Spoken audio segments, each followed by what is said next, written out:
Hi everyone, welcome to Third Coast Gaming Radio. Today is August 30th, 2021. It's Monday. We are doing episode 41. We're going to do some game and some news today, some games that we played. Hello, I'm joined by my co-host Austin Taylor. How's it going? What's up? That's all good, just sort of, it's Monday. Yep, living the life that's worth living. I wanted to start out with this quickie little, this Mandalorian gameplay, kind of. I guess this leaked like 4 or 5 days ago, but this is the first time I saw it. I think it looks kind of cool. It looks early. I don't know if you got to take a look at it. Yeah, I did. This is definitely not like. This is definitely like a Battlefront mod. Oh, it is? This feels like a Battlefront mod. Yeah. The way that kind of looks like it, yeah. The movement here is the genuinely awful UI that you are interacting with it. One certain section.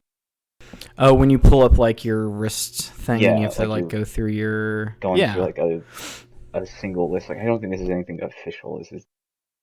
This does feel like a Battlefront mod. It could be. I didn't even look this up. I hope this is a thing that actually exists. I could play like an almost Uncharted style like Mandalorian game. It's a rumor. Oh, updated could be fake. Cam footage running on Stadia. Oh, he staged it as a fake leak. That's unfortunate. I guess this is like a passion project someone's making. Someone said this kind of looked like a Dreams thing, and I was like, that could be it too.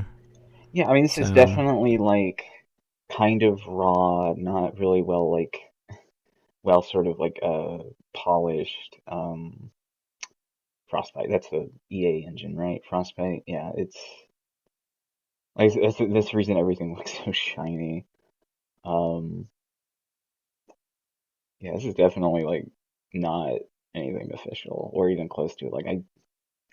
Especially like if you had like a team working on this, even the actually no, that's probably not fair. I was about to say like even the Star Wars 1313 demo we saw was was air quote like fake, but that was actually where they were at the project. That's where they planned on that game being up until Lucas Media or LucasArts was like, hey, what if you made this like a Boba Fett thing?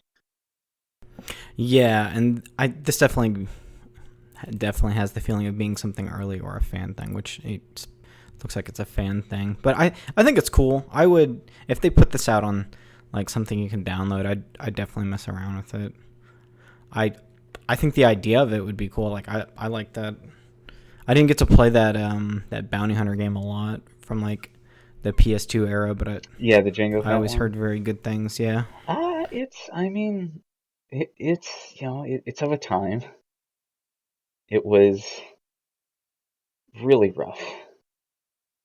Was hearing it was almost about like a 7 out of 10 game, 6 out of 10 game, somewhere in there. That's generous. Generous in Austin's opinion. Let's see. What I will say is, it's been very generous in how delightful it is Psychonauts 2. That came out last week. It's on Game Pass. It's been about since 2005 since the first game. It's fun. I like it. It's got a lot of style. It's the newer, like, to start off what this is, it's a sequel to the first Psychonauts, which is you're a dude Raz and you're in a psychic camp, and the second game kind of picks up after you finish a mystery that's going on at the camp, and now you are at like the psychic headquarters, and the first thing that happens is they pretty much are like, oh yes, you're not a real psychic yet, you can just be an intern, okay? And they give you like an intern badge, and I was like, oh, that's funny. And it just kind of starts off from there.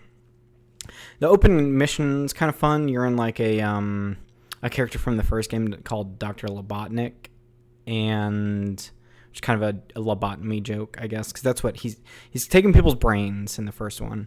And the second one, you have him captured, so you're like going through his mind, trying to get information, almost like Inception style. and there are some like I will say visual motifs that are like inspired from Inception, which are like, and also some stuff going on that's kind of like coming from Control, where you're in this level and it's like shifting in certain ways. Like there's a point where you're trying to chase Dr. Robotnik and the hallway just keeps going and going and going, which is fun. But yeah, his level, teeth, a lot of teeth. It's pretty good. I liked it. I think the voice acting is really good in it, and I really like the level design of like, I played like the first 3 levels and then some open world area stuff. I will say there is a shorter area you get to that's about the 3rd area, and I was also I was probably very tired or just very badly made area, but I was dying a lot, and that didn't feel very good. Yeah. But you do have unlimited lives, unlike the first game, so I could. that's been cool. Right. Yeah. Yeah. So, like you said, like an open world bit. So, like, I guess you have like a sort of like in between area that's like, I guess the Psychonauts bureau. Where you're hanging out Yeah, with the other interns. so you beat the first area and you go into the kind of hub world, which is the Psychic Bureau Yeah.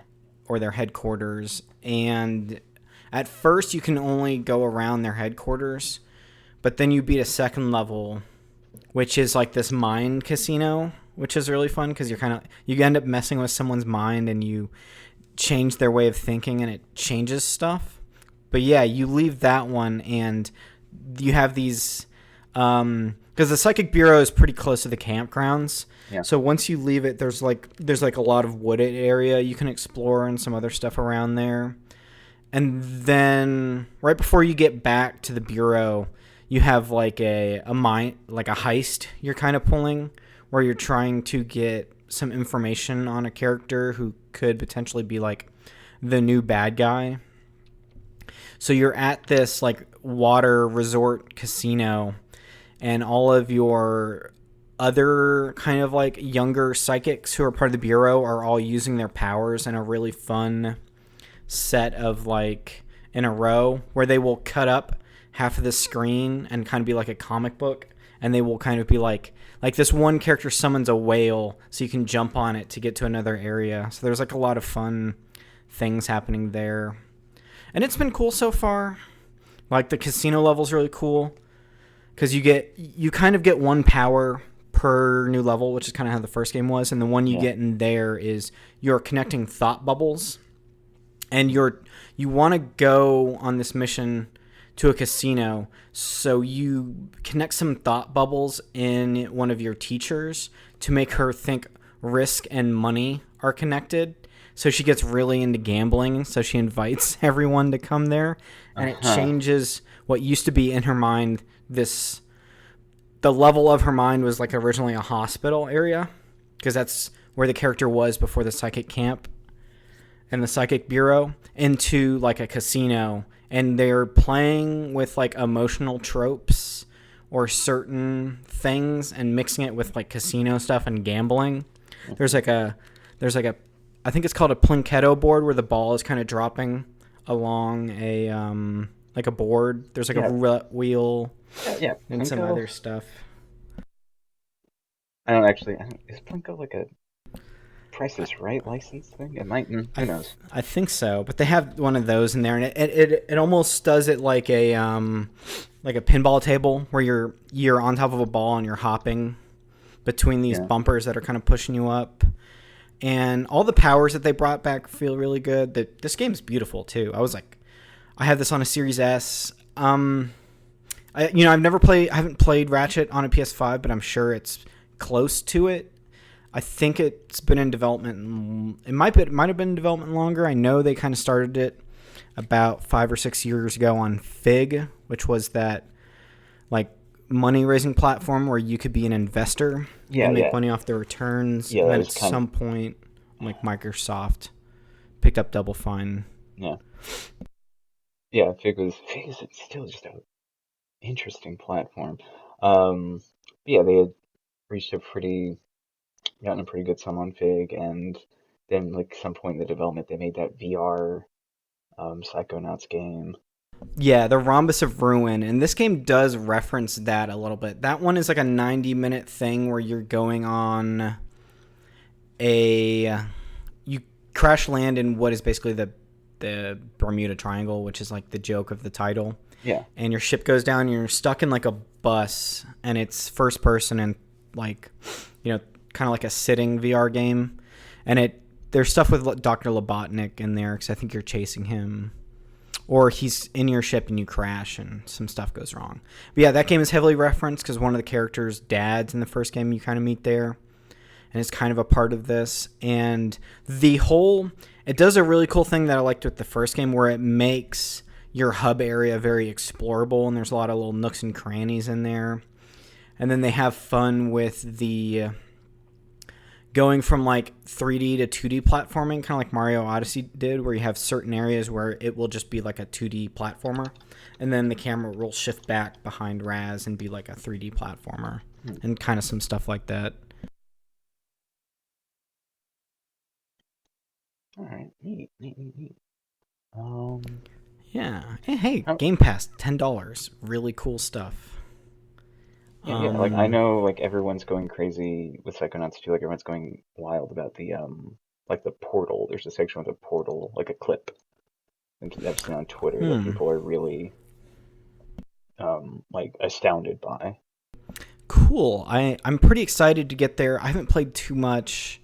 I'm probably only 5 or 6 hours in, but I've definitely been like I'm a fan of the first game, but it's not like my favorite game of all time. But I think this coming back to Raz and kind of the way the dialogue is played and the humor of the game has like re-charmed me in a way where I'm like, oh yeah, I like being around these characters, and I think like the Double Fine writing is very good, and it holds up, wherein certain like platforming stuff isn't my favorite.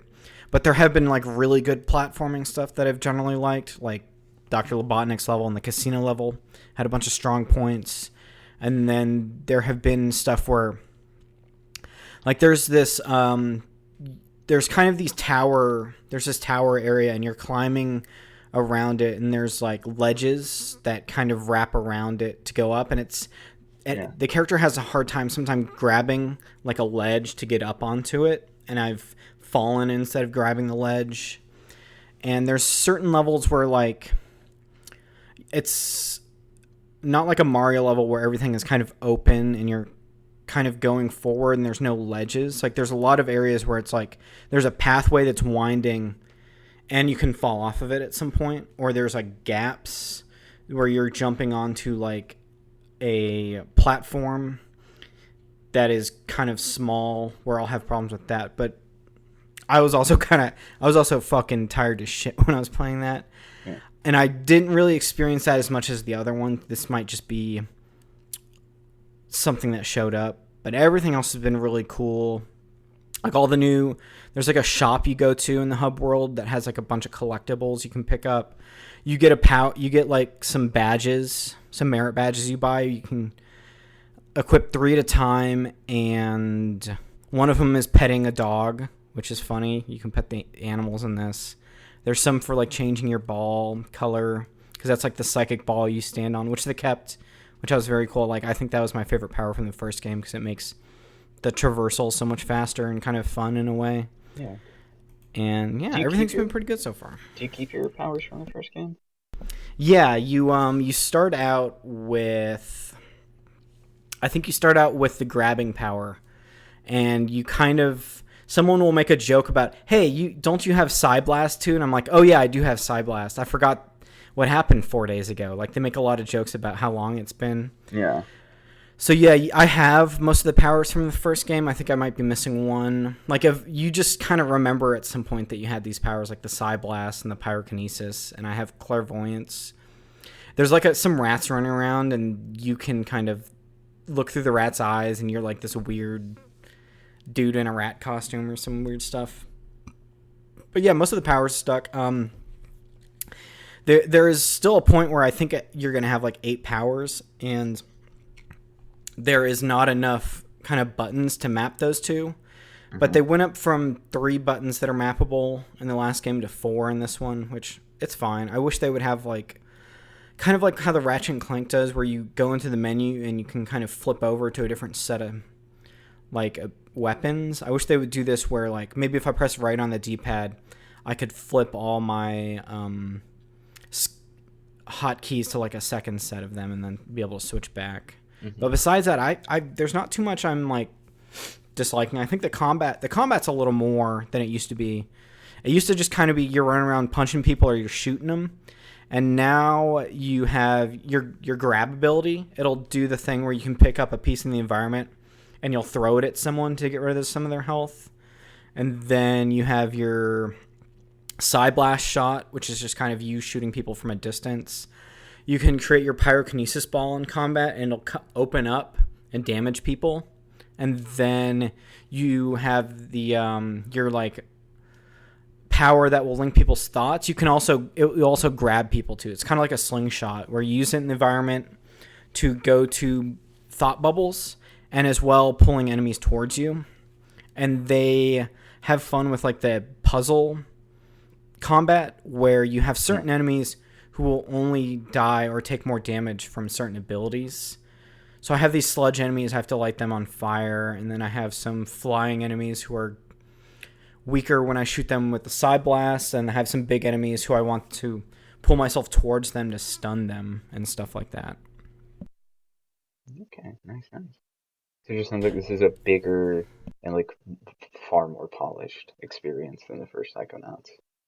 Yeah, I think they have gotten away from like some of the difficulty spikes that the first game kind of had. I know a lot of people had problems with like the meat circus level at the very end of the first game, and then like the combat feels more fleshed out. The environments are beautiful and are bigger. That it leaves in some of the like the fun that they have with these levels. Like I went to the third level is like this weird hairdressers level or like a barber level, and there's like hair all over the place that's combing it, and there's like this big lighthouse with a mustache that's talking to you. It's very weird. So it keeps with the very weird stuff, and it has been very good about like keeping me entertained. So definitely recommend it.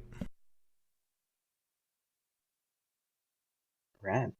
Yeah, rad. Yeah, no, How's I'm excited. No Longer Home? You've been playing this a little bit. Yeah, yeah. We talked about this a bit last week. I hadn't finished it. We had played about I played like about I want to say like hour and 20 minutes of it. And I thought like, yeah, I probably have at least like another hour to go. So it was late at night, so I went ahead and put it aside for a bit and finally finished it the other day. Turns out I had about 20 minutes. Uh, Oh, don't you love it when that happens? yeah, it's real short, but it's great. We talked about this last week. It's a game about two non-binary university students in their last month of living in a flat in London, where they had been living with their other flatmate, and they're sort of just reconciling with how they've changed over the course of their stay in London and their time at the university, and what really hasn't changed, and also just the kind of existential dread of like separating from each other for an extended period of time and not knowing if they'd ever be able to live together again. So, did you enjoy the ending? Did it kind of wrap up in a Yeah, interesting way? yeah. Well, it's like so. The thing with No Longer Home is also it doesn't present any sort of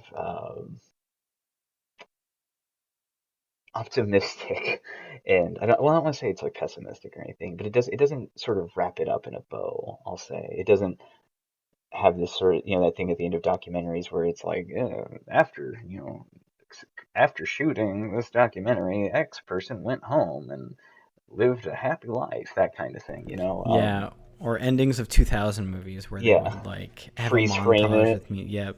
Yeah, like freeze frame someone. It's just a little like quote, like, "Oh, he died tragically in a fire." No, the ending of this is the two characters, Bo and O, just sort of go out on a walk, discuss their relationship, their time in London. O is moving back to Tokyo, and just their general anxiety over that. And it ends with them walking into a forest, it kind of overtaking the city a bit, and then the title pops up on screen, and that's it. Like they Hmm. express their worries, and their final sentiment is you either hope Bo will be able to go to Tokyo soon to visit, or O will be able to come back to London to visit, because it's Ah. you do have like dialogue choices, but in the way of like Kentucky Route Zero, where what you're choosing to dictate is the tone of the narrative as opposed to the like, sort of outcome in You the could way say that they games have opened presented up that. their AT fields to each other, Austin. I could, but that would be a gross oversimplification of like a game inspired by the Hannah Lee and Cell Davidson, who are the two developers that work at Humble Grove, or opened Humble Grove, which is the development studio that made this game, is based off of their lived experience. So I think Oh, maybe throwing up Evangelion reference might be a bit of an oversimplification. yeah. Well, that's cool. I didn't know that about it. Yeah, I should have. Because I've I mean, definitely should go have on. opened with that as far as the structure of these things go. But yeah, it is billed as this semi-biographical game about these two people and like the time they lived together, and seemingly the last time they like lived in the same house. That's cool. But hey, I'll throw in an Evangelion joke whenever I get the chance, Austin. Oh, that's fair. Yeah, by all means. Um, Yeah. yeah, and it's really like it's real short. Like it's finished in under 2 hours, but I will say I don't think I've played something this interesting in a hot minute. Well, it seems cool. I could definitely see myself messing with it. Maybe if I see it on a Humble Bundle, or is it on console at all, or just PC? You know, I'm not entirely sure. I wouldn't be surprised if it's only PC. I saw it in the Steam demo celebration that came out when Yes. uh, back in E3, and sort of played it for a bit and thought this was great, so I immediately put it on my wish list. And I Let's see. think the Yeah, other one that we were kind of talking about is coming out soon too. which one was that? Gosh, I can't remember the name of it. It's the open world one where you have the bike and you're getting the jobs. Lake. No, Lake's not the one where you have a bike. Season. No. Seasons is what you're Mm, talking about, because not it's where you have the jet bike and you're like, it's kind of like the almost the Breath of the Wild one. the jet bike, but Breath of the Wild. Okay. Yeah, I know. See now It's where it's kind of jokey, and you have like the it's the coming of age where you're going and oh, getting to know other Sable. people's Sable, jobs. yes. And Sable, yeah, Yeah. Sable's coming out soon too. Yeah, Speaking of Sable's coming out this month, and things from that like demo. that's really exciting. Yeah, it just threw me for a loop with that one. I had like three different games. But yeah, yeah. So I definitely say No Longer Home is rad. A bit like painfully relatable in that way. In the sort of moment I find myself in. But yeah, it's really cool.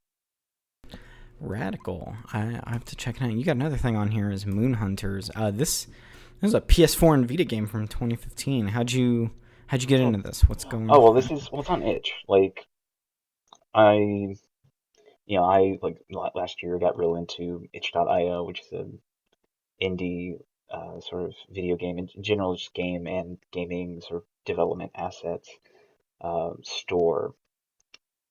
And I believe Moon Hunters, I got this in the bundle for Palestinian aid that popped up sort of at the height of the last wave of aggression by the state of Israel.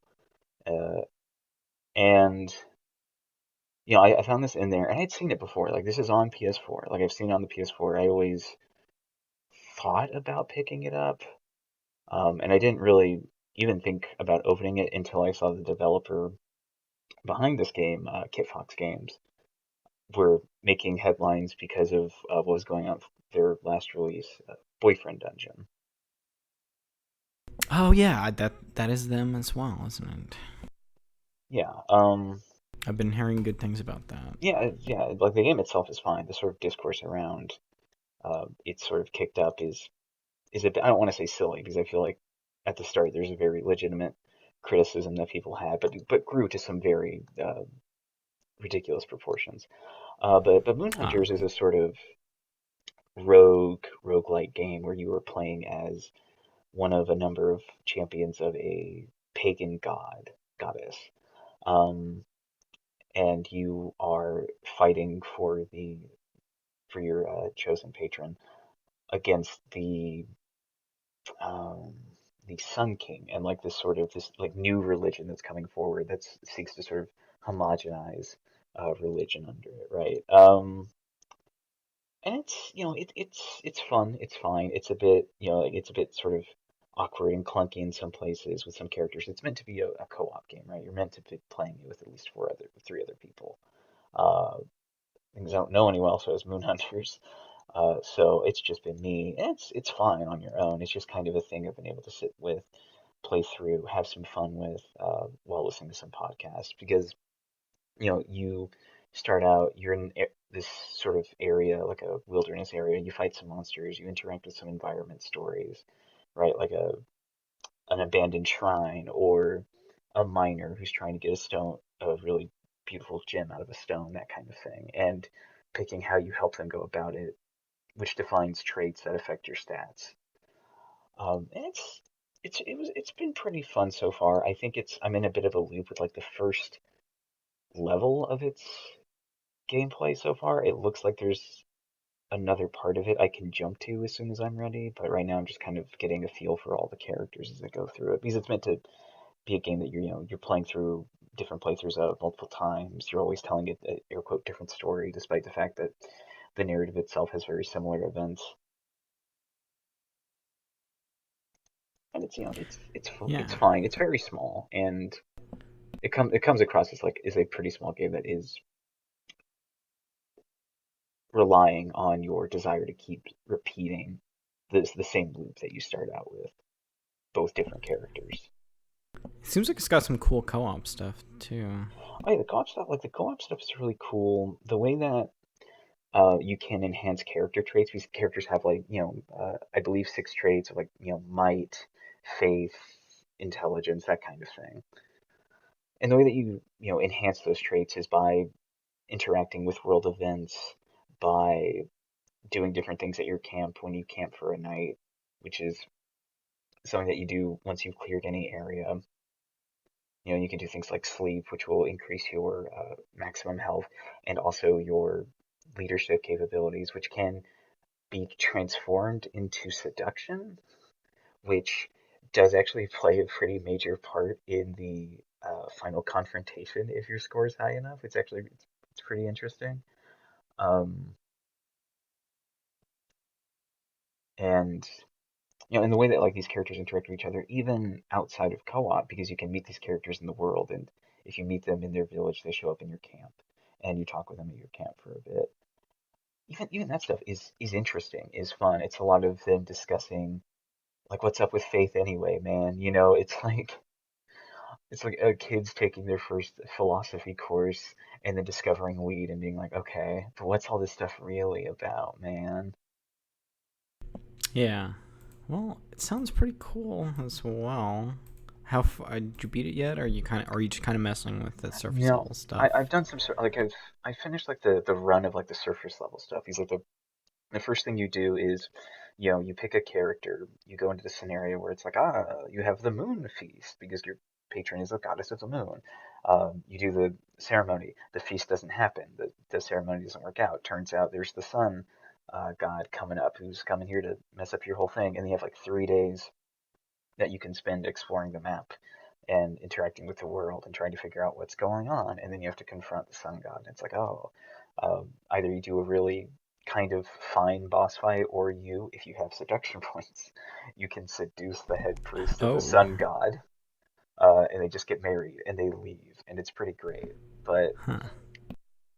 um, I will say the yeah, art style for this game is kind of like I'm very into. oh I love pixel yeah, the art style stuff is and like cool. the top down. I'm trying to think. This gives me a little oh, I can't think of the name.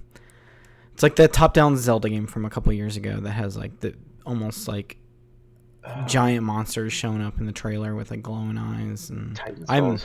cannot think of kind of Titan Souls-y, some other stuff. But yeah, it looks cool. Yeah. I like it. Yeah, so that's just so far all Yeah. I've interacted with is like the first level stuff, and I think there's like another tier of stuff I can mess with. But I'm still not entirely sure how that is structured, so I'll see. Seems like it Sure. plays with like the D&D archetype characters in a fun way.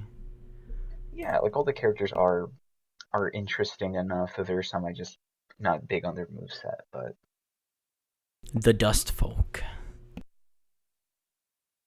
All right, let's I quick side note, this boyfriend dungeon stuff that's popping up is kind of weird. I guess the bad guy is a very shitty person yeah, who does so more than just kind of stalking well, yeah, and will text you and harass you. yeah, I'll say that right now. Like, so Yeah. I'm gonna litigate that real quick. So when the game comes out, it has a content warning that's like, hey, this narrative mentions stalking, harassment, that kind of thing. The main sort of thrust of the narrative is you. I don't know if it's necessarily you, the player character, are separating from, but you are interacting with this fellow named Eric, who is trying to like sort of coheres you into a relationship very hard. It becomes a narrative about stalking and about sort of confronting Eric about his behavior, and by the end, making this person understand that they need help and they need to go speak with someone about this because this is not okay.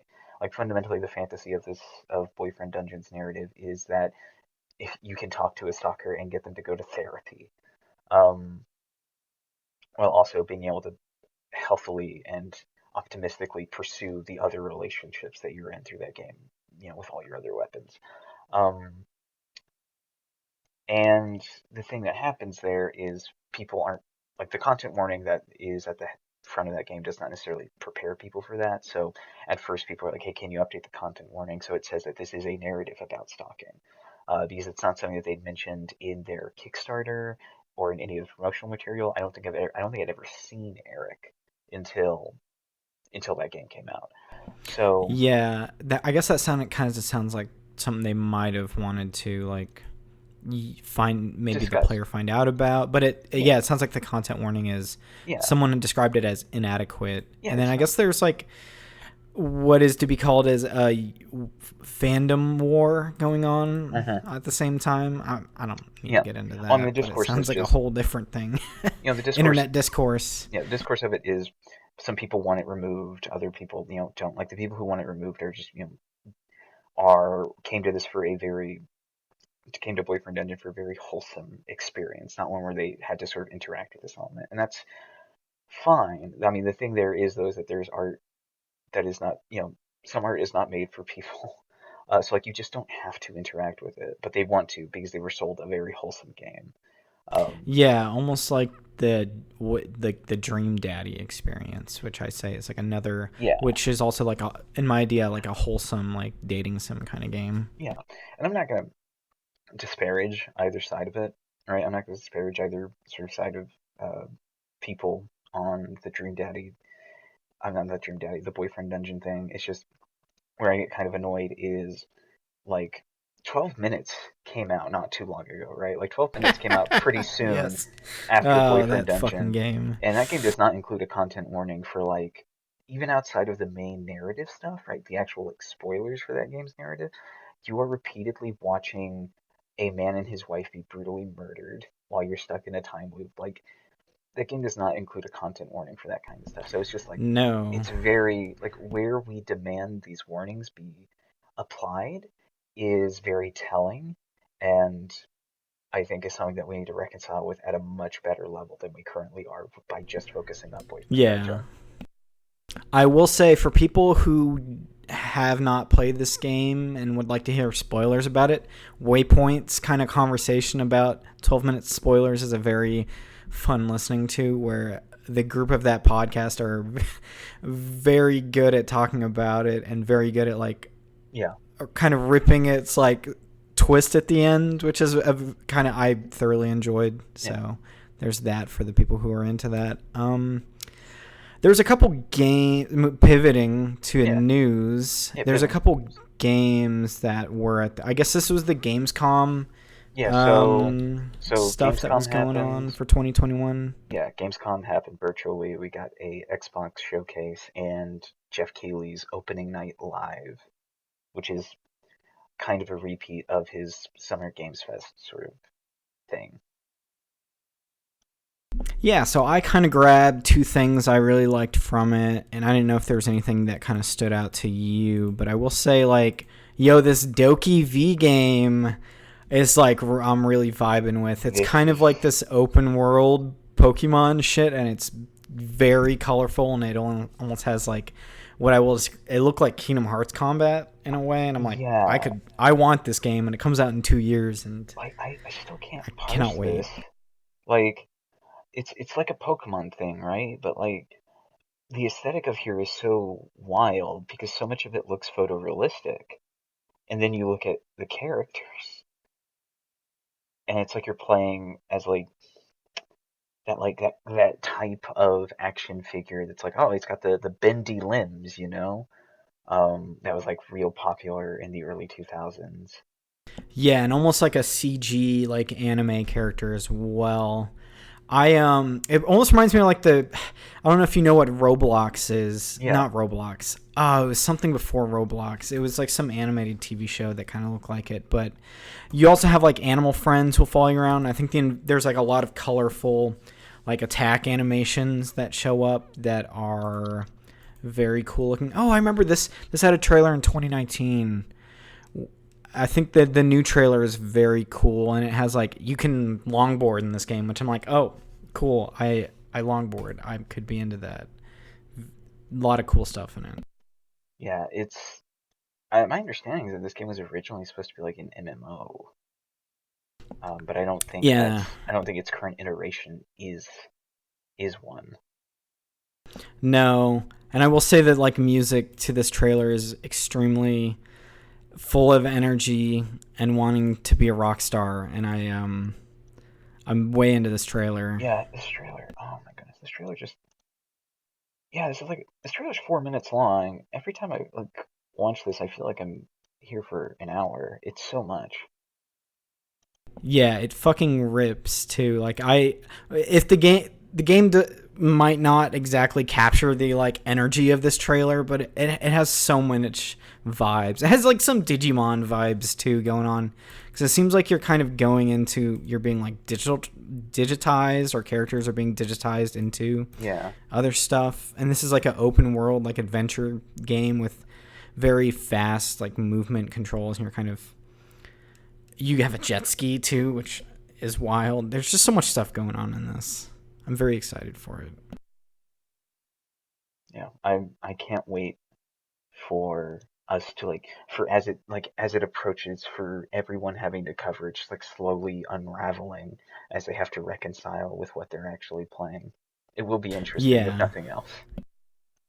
At some point, I would hope this is a co-op game, and I would love to explore this with someone and just talk about what the fuck is going on. You're fucking busting animals like a Ghostbuster. Like you have a trap that's sucking them in. Yeah. There's so much shit in this fucking trailer. What was the other thing on here that I thought? Oh yeah, the Saints Row reboot coming out in February, very soon. Yeah. This is like them starting over from where like Yeah, it's a reboot. Saints Row 1 through 4 has kind of been continuations of each other and keeping most of the same side characters, and this is kind of starting over in they described it as like Southwest America, almost California, and some stuff Oh like yeah, it's like closer from to there. like LA or like a Nevada, you know. Um, whereas I don't know the touchstones for the I other think places like Steelport was like Detroit yeah, almost. like kind of that thing, like Stillwater and Steelport, where like um northern America. It's I don't know. I don't quite know how to feel about it. It's interesting because this really is the first time that they've ventured away from the like narrative trappings and like character and like aesthetic of like that you find in Saints Row 1 through 4. Um, my understanding is they're not even going to include like characters from those other games. Like even when they came out with Agents of Mayhem, they had several characters that were just like renamed Saints Row characters. They were just like playable as like the main character. Yeah, they were just like I think you could play as like Gat or something. I Yeah, don't like you remember had Gat, you Agents of had Mayhem. I Kinsey. never played Um, I I don't know why I know too much about Saints Row. it. Yeah, and this looks interesting. I don't know. It's selling a vibe which is cool enough. Seemingly like up until the end of this trailer, it was interesting because they had just like like your group of main characters. Because it's gonna be your main character and their three best friends. Um, and as you're trying to create your criminal empire, they hadn't opened fire on anyone. Like, I don't remember seeing them shoot anyone up until the end, where the stand-in for the main character is fires a rocket launcher at a dude. So it seemed like it was mostly them concerning themselves with like thievery and more clever, like sort of like think like more steps involved in the process of being a criminal as opposed to showing up to a Yeah. place and killing people, which is most of what you did in Saints Row 3 and 4. And Well, 2, I really. hope that ends up being true. I will say the gameplay I saw was of you just shooting people, Yeah, doing third person combat. I don't think it's going to translate into the actual game. It's Maybe in the missions more. That I'm taking the vibe. I'm picking up the vibes this is putting down. It almost goes the way of like Watch Dogs 2, where you have this group of like four characters who are interacting with each other, and they are like a group of friends who are. And this, moreover, they're doing their criminal enterprises stuff. And as the trailer says, they're trying to start up a startup. Haha. yeah. But I'm into this. I like the new location. I think the gameplay they showed off has fun in a certain way, and some colorful weapons are kind of sticking around, and like Yeah. you're still doing the stuff where there are like you're dealing with different gangs in the city who are very different from each other, Yeah, and you kind of have core missions that deal with those gangs as well. yeah, I'm sure the structure of I was gonna say the structure of this is gonna resemble like two, but it's really like two and three both have this similar thing. Yeah. In the CG trailer, they showed them contending with this gang that is very reminiscent of a a gang you face off against in two, though with some less appropriated tribal aesthetics, we'll say. Yes. Um, I agree on that. yeah, it looks fun. It looks fun. I'm interested in seeing more of it, definitely. Um, the way that there's a Yeah. really big preview in the Washington Post where they talk about how the enterprise aspect of this game is going to work, and it sounds interesting. Almost like akin to like the enterprises. Like I think Godfather 2 had a lot of you creating businesses and trying to get money from them and stuff. It looks like the main character is like voiced by one person. You're not like going through a created character. You know, They are just called the boss, you and they're being customize a voiced by character. Bryce Charles. You will customize a character. They've said as much. Huh. It's the same Because thing they've done with every other Saints Row, right? Because they have like ever since that second game, they have like six voices you choose from, and they lead with one of them, and they usually led with the Troy Baker character post like Saints Row 3. But you also had like Troy Baker and two other male voices, and then you had Laura Bailey, and then you had two other female voices, and then you'd usually have like one joke voice. Like I believe the fourth one had Nolan North as a joke voice. yeah. But they've said that you're customizing a Um. character. I believe that the voice actor who talked to them about this game at Opening Night Live said as much. Okay. I thought you were only playing as her. So news to me. I'm curious how many voice if they do end up doing voices, how many they will have. Yeah, you're right. They do have player voice options and customization options. Okay, that's cool. I'm kind of sold on the main character, like I can't remember her name. I was just reading it, but I'm kind of sold on her, so I might just end up playing as her for like Yeah, my first run of it or something. yeah. I don't think they've had like a bad voice in any of their characters. I think the only sort of design Bryce around Charles, there it the is. design around like their multiple voices is that some characters like some line reads just don't sync up with each other that well with like the other characters who have like set line reads like secondary characters who you don't customize and change. Yeah, and I think I played as the British or the Scottish guy. I can't remember if he was British or Scottish through most of like the first 4 games because I was very into like his voice reads. Yeah. Yeah, good times. Let's see. I guess I'll pull this up since it happened during the Gamescom. So the Halo release date, Infinite release date, got leaked a couple days before, but it was announced there. It is December 8th. Cannot wait. What is it, 4 months from now? 3 months from now? Yeah. Closer and closer. We got to look at that Xbox Elite Controller 2, which was like Master Chief color, and then the Series X that is like Halo themed for like the Halo 20th anniversary, and they are probably still sold out. Surprise, surprise. I would not be surprised. It's like I don't think I even have a system that could take advantage of a elite Xbox One controller, but dang it if I don't think this elite controller looks very good. Yeah, they're very, very cool. So that stuff came out. The special edition Series X is $550, and I think the controller was 200. 200, yeah, which kind of tracks for those like Series 2 Elite controllers. I didn't realize that there's the last news article I grabbed was from The Verge, and it's talking about how kids in China are now restricted to just 3 hours of online gaming a week, coming down from something else. I never realized that, and that is pretty it's just like, wild. Yeah, it was like an hour and a half daily, and then now it's been restricted to 3 hours on, 1 hour on Friday, Saturday, and Sunday, and then an hour on holidays, is my understanding. Yeah, I would have been such a bored child. Well, it's if online. That is something that came up. Yeah, this is on, but I don't know if offline games will connect. Well, I guess you can get around that in a way, but I'm wondering if a lot of the games they buy connect to online, and you still have to log in. Like they say, they have like real name logins that keep track of this kind of stuff. I'm curious how far like this goes down, and it's probably mostly up to a lot of it is up to like the parents making sure that this is happening. I don't know what laws kind of go against this, but it sounds wild.